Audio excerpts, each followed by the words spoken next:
تلفظ او انداز ولیدو.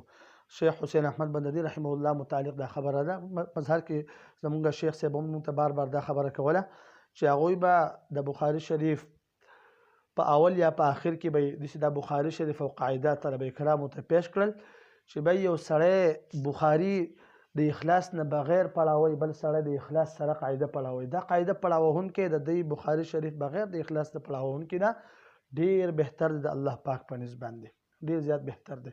د دې وجنه د قاعدې پړاوهل په اخلاص باندې، د قاعدې پړاوهل په جذبې سره، د قاعدې پړاوهل په انهماک سره په دې نیت باندې چې زره پوره دین بنیاد کړم.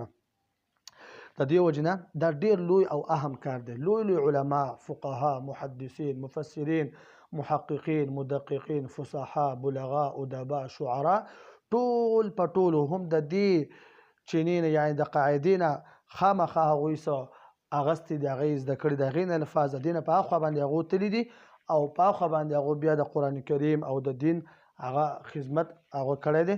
د دې وجنه موږ او تاسو له پکار دا چې موږ او تاسو قاعده انتهایی په انهماک سره، په توجه سره او ډیر په خلوص سره موږ او تاسو به د دې د پړاوهلو کوشش کوو.